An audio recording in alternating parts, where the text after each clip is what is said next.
You really think you understand our industry better than me." The words cut through the boardroom like a knife. Marcus Sterling, CEO of TechCrest Industries, leaned back in his leather chair, his face twisted in amusement. Around the table, 7 executives exchanged glances. Some smirked, others looked away. I stood frozen at the front of the room, my presentation half finished on the screen behind me. The digital transformation proposal I'd spent 3 months perfecting, the one that could save TechCrest millions, was being dismissed with laughter. "Alina," Marcus continued, waving his hand dismissively, "this is adorable, really, but we have actual professionals handling strategy." My throat tightened. I'd rehearsed this moment 100 times, prepared for tough questions, anticipated pushback. But not mockery, not this. Someone reached over and shut off my slides mid-sentence. The screen went black. As the executives gathered their tablets and began filing out, Marcus paused beside me. His voice dropped to a whisper only I could hear. "Next time, stick to taking notes." 2. By morning, everyone knew. I walked into the office to a chorus of whispers. Conversations stopped when I passed. My coworker Tyler wouldn't make eye contact. The barista at the coffee station suddenly became very interested in wiping down the counter. Around 10 o'clock, my manager called me into his office. "Alina, we're making some adjustments to your role," he said, not meeting my eyes. "You'll be transitioning to administrative support, just temporarily while we reassess." Administrative support, after 5 years as a project strategist. I nodded slowly, keeping my face neutral even as my stomach churned. That afternoon, I saw the company memo. It outlined a new internal innovation initiative, using concepts that sounded remarkably familiar. My concepts, my exact framework for digital integration, my cost-saving projections. Except my name appeared nowhere in the document. At the bottom, it read, "Proposed by Executive Leadership Team, led by CEO Marcus Sterling." I stared at my computer screen for a long moment. Then I opened a private cloud drive and began copying files. 3. That night, I sat at my kitchen table surrounded by documents. Every draft of my proposal, every email thread, every timestamp proving I'd built this idea alone, on my own time, using publicly available research. I'd been careful, I always was. Never used company resources for the initial development, never accessed proprietary data. I encrypted everything and saved it to 3 separate locations. My phone buzzed, an unknown number. The message read, "I saw what happened in that meeting. We need to talk." I stared at the screen, my heart pounding. Who was this? How did they get my number? Another message appeared. "Tomorrow, coffee shop on Madison, 7 a.m., come alone." I should have deleted it, should have blocked the number. Instead, I typed, "How do I know you're real?" The response came immediately, "Because I've seen Marcus do this before, and I have proof." 4. The woman waiting at the corner table was someone I recognized, Priya Kapoor, senior analyst from the finance division. We'd never spoken directly, but I'd seen her in meetings. Competent, quiet, always taking notes. "Thank you for coming," she said as I sat down. Her voice was steady, controlled. "I know this seems strange." "Why did you reach out?" Priya glanced around the nearly empty coffee shop before sliding her phone across the table. On the screen was an audio file, dated 6 months ago. "Press play," she said. I hesitated, then tapped the screen. Marcus's voice filled my earbuds. "The trick is making them think it's collaborative. Let them present, take the good parts, slap your name on it. Employees are idea factories. CEOs are idea harvesters." Laughter from other voices. Male voices I recognized from the executive team. I pulled out the earbuds, my hands shaking. "I've been recording his meetings for 2 years, Priya said quietly. "For protection. He stole my supply chain optimization model in 2022, presented it at a shareholders meeting like it was his." "Why are you helping me?" "Because I'm tired of watching him do this." 5. Over the next 2 weeks, Priya and I met 4 more times. Always different locations. Always early morning or late evening. She had a digital archive that made my stomach turn. Emails, recordings, internal memos. Dozens of employees' ideas, all absorbed into Marcus's leadership vision. A junior developer's app interface. An accountant's budget restructuring plan. A marketing intern's social media strategy. All credited to Marcus Sterling, CEO visionary. How does he get away with it? I whispered, scrolling through the files. Because people don't fight back, Priya said. They get reassigned, demoted, or they quit. No one has ever built a case. Until now. She met my eyes. Until now. Then, 3 weeks after my humiliation, Marcus posted on LinkedIn. A professional photo of him in front of the TechCrest logo, caption beaming with pride. Excited to announce TechCrest's groundbreaking internal innovation, a digital transformation model that will revolutionize our industry. Word for word, my proposal. 6. I read the post 5 times, my coffee going cold beside me. 200 comments already. Visionary leadership. This is why TechCrest leads the market. Marcus Sterling does it again. My hands curled into fists. But I didn't lash out, didn't comment, didn't send an angry email. Instead, I opened my laptop and began researching Novatech Solutions, TechCrest's biggest competitor. They'd been making waves in the industry, acquiring smaller firms, poaching top talent. Their CEO had a reputation for valuing bold ideas over corporate hierarchy. I spent hours reading interviews, studying their company culture, analyzing their recent moves. At midnight, I refreshed their LinkedIn page one more time. A new post had just gone up from their CEO, Marcus Hale. We're seeking bold thinkers tired of being ignored. If you have ideas bigger than your current role, we want to hear from you. The post had been live for 6 minutes. I stared at it for a long moment. Then I opened a new document and began typing. 7. I spent 3 days refining my proposal. Not the version Marcus stole. This was better. I'd removed all TechCrest-specific details, expanded the framework, added market analysis from 3 different sectors. It was clean, powerful, and most importantly, entirely mine. I created a new email address under an alias, A. Morgan. Then I sent the proposal to Novatech's innovation department with a simple subject line. The digital transformation you've been looking for. I pressed send before I could second-guess myself. For 2 hours, nothing happened. I paced my apartment, checking my phone every 30 seconds. Then my screen lit up. A. Morgan, your proposal is exactly what we've been searching for. Can you meet us in person? We're very interested in moving forward quickly. My heart hammered against my ribs. The meeting they proposed was in 3 days. Same city as TechCrest headquarters, 2 blocks away from the building where Marcus had humiliated me. I typed back, I'll be there. 8. The cafe was small, tucked between 2 office buildings. Quiet, discreet. 2 Novatech executives sat across from me, Marcus Hale himself and his chief innovation officer, Patricia Yun. Both studied me with sharp, intelligent eyes. Walk us through the implementation timeline, Marcus said, after I'd presented the overview. For 40 minutes, they asked questions, real questions, not about my credentials or my position or whether I was experienced enough. They wanted to understand the mechanics, the scalability, the competitive advantage. Finally, Patricia leaned forward. This is exceptional work, but we need to know, why are you pitching this under an alias? I'd prepared for this moment. Still, my mouth went dry. Because I need to know. You value the idea before you know my name. Marcus smiled slightly. Smart, so who are you really?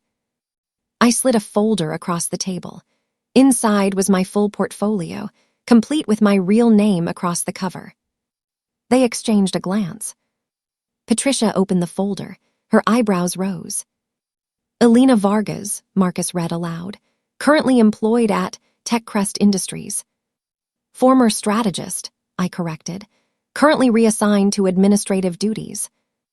Understanding dawned on Patricia's face.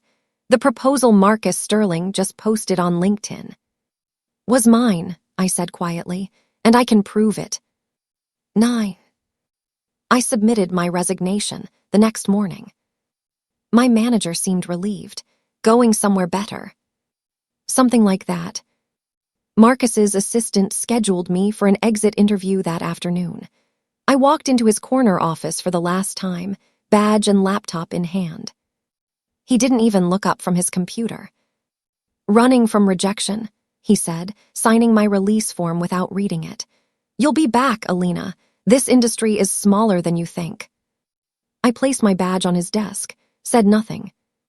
As I turned to leave, he called after me. By the way, that digital transformation proposal, we're implementing it next quarter. Might have worked out better if you'd stayed. I paused at the door, looked back at him sitting there so smugly behind his expensive desk. I hope it works out for you, I said. Then I left. That night, Priya sent me a video. 20 seconds of Marcus laughing with the executive team, mimicking my voice. Next time, stick to taking notes. They thought it was hilarious. I saved the video, added it to the growing archive. 10. Novatech moved fast. Within a week, I'd signed an executive mentorship contract. They invested $2 million in my proposal, now officially named Project Aurora. I had a team of 12, a private office, and for the first time in my career, people who actually listened when I spoke. Marcus pulled me aside after my first strategy meeting. We're planning a major product reveal, he said. Same week as TechCrest's quarterly announcement. Think Aurora will be ready. It'll be ready. He grinned. Good, because we're going to make some noise. Novatech's marketing team launched a countdown on social media. Industry-disrupting technology launching soon. Tech journalists began speculating. Industry forums buzzed with theories. And somewhere across town, I knew Marcus was watching. The same week he planned to celebrate his innovation, Novatech was preparing to eclipse him completely. 11. The rumors started small. Novatech hired someone from inside the industry. Some kind of former insider with revolutionary ideas. They're working with a strategist who knows all of TechCrest's weaknesses. At his weekly press briefing, a journalist asked Marcus directly, "Are you concerned about Novatech's upcoming announcement?" He laughed it off. Cheap gossip. We're focused on real innovation, not publicity stunts. But behind closed doors, I heard through Priya that he was nervous, asking questions, demanding his team investigate. Then a journalist reached out to me privately. The message was careful, professional. We have reason to believe TechCrest's CEO has been taking credit for employee work. Multiple sources have come forward.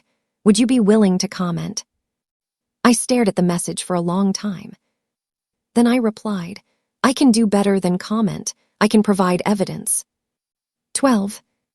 I didn't send everything, not yet. Just enough to start asking questions. Subtle hints, meeting clips without full context. My time-stamped files showing proposal development dates, weeks before Marcus's internal innovation announcement. Within 6 hours, the recordings hit industry forums. Tech bloggers picked up the story. Marcus's voice captured clearly.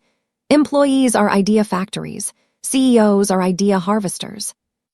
The quote went viral. By evening, TechCrest's PR team issued a statement. Taken out of context, we celebrate collaborative innovation. By morning, the LinkedIn post about Marcus's groundbreaking innovation had been quietly deleted. But the internet never forgets. Screenshots circulated everywhere. 13. The next 72 hours were chaos. 3 senior managers quit publicly, posting resignation letters on LinkedIn citing ethical conflicts and leadership integrity concerns. Employees started sharing their own stories. An anonymous company review site exploded with testimonials. He took my logistics algorithm. My customer retention strategy, gone, rebranded, credited to executives. I watched him destroy careers to protect his ego. Investors began making calls. Board members demanded explanations. TechCrest's stock dropped 11% in 2 days. Then my personal email pinged. Sender, Marcus Sterling. Subject, you're making a mistake. The message was short. You don't know who you're up against. This won't end well for you. I forwarded it to my lawyer and to the journalist. 14. Marcus demanded a meeting. We met at a neutral location, a hotel conference room. He arrived 15 minutes late, face red, tie loosened. You're destroying everything I built, he said before he even sat down. I placed my phone on the table between us, recording app visible. Did you steal my proposal? I asked calmly. This is sabotage. You signed an NDA. Did you steal my proposal? I repeated. He slammed his hand on the table. You think you're special? You think your little ideas matter? I made that company. I turned employee scraps into CEO gold. That's what leaders do. I let the silence hang. Then quietly, thank you for clarifying. His face paled as he realized what he'd said, what I'd recorded. I stood, picked up my phone, and walked out. Before I reached my car, I forwarded the audio file to the journalist. 15. The story broke at 6 a.m. TechCrest CEO admits to taking credit for employee work. Audio recording reveals pattern of idea theft. By breakfast, it was everywhere. Morning business shows played the audio clip. Marcus's voice, angry and entitled. I turned employee scraps into CEO gold. Social media exploded. TechCrest's scandal trended globally. By noon, TechCrest's board suspended Marcus pending investigation. By evening, investors had frozen 3 major projects. And at 8 p.m., tech news outlets published their next headline. Novatech's Project Aurora could replace entire market. Revolutionary digital transformation led by former TechCrest strategist. The article included my name, my face, my story. My phone didn't stop ringing. 16.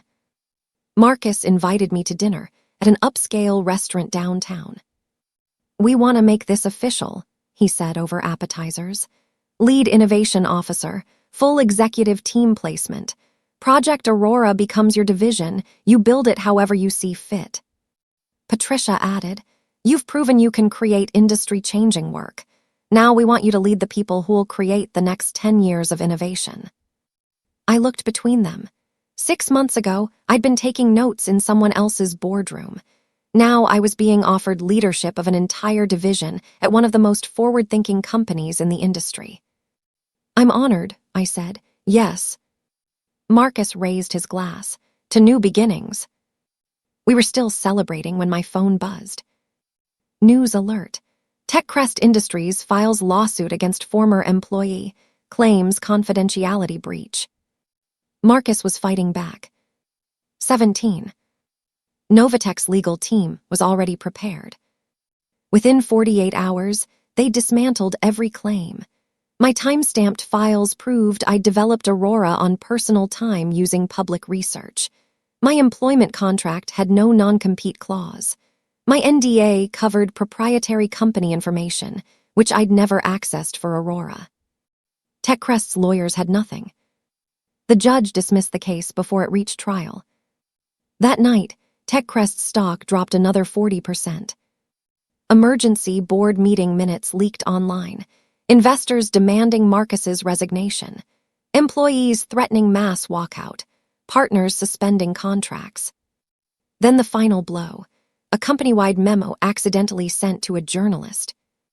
It was from the board of directors, accepting Marcus Sterling's resignation, effective immediately. His 7-year reign as CEO had ended. 18. Marcus's goodbye email leaked within hours. It was bitter, rambling, unhinged. After years of building this company from nothing, I'm forced out by ungrateful staff and jealous traders. You'll all see what happens without my vision. Good luck surviving without me. Former employees roasted him in the comments. Your vision was stealing our work. Good riddance to a toxic leader. Finally, actual talent might be recognized. 2 weeks later, the announcement came.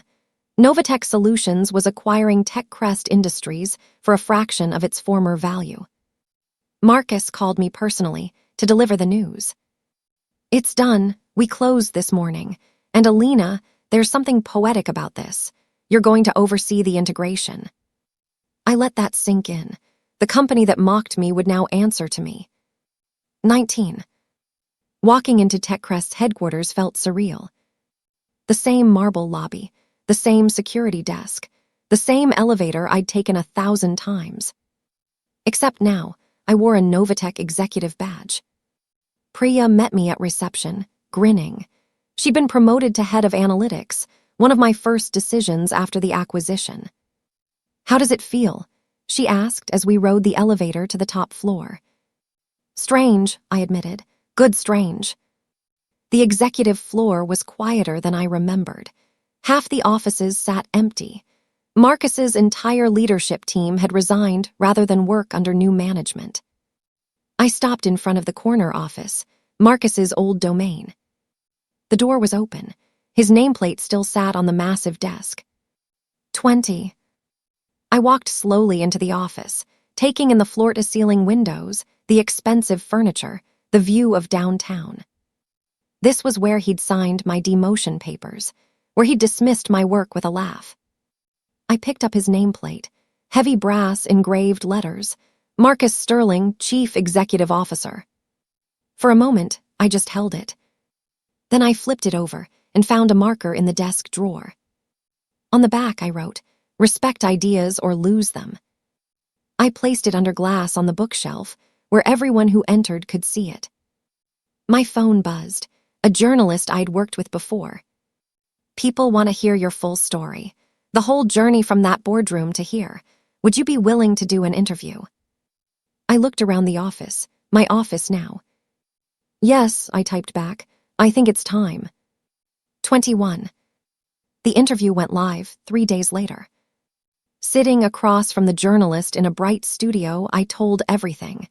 The humiliation in the boardroom, the stolen proposal, the evidence gathering, the decision to fight back. "What kept you going?"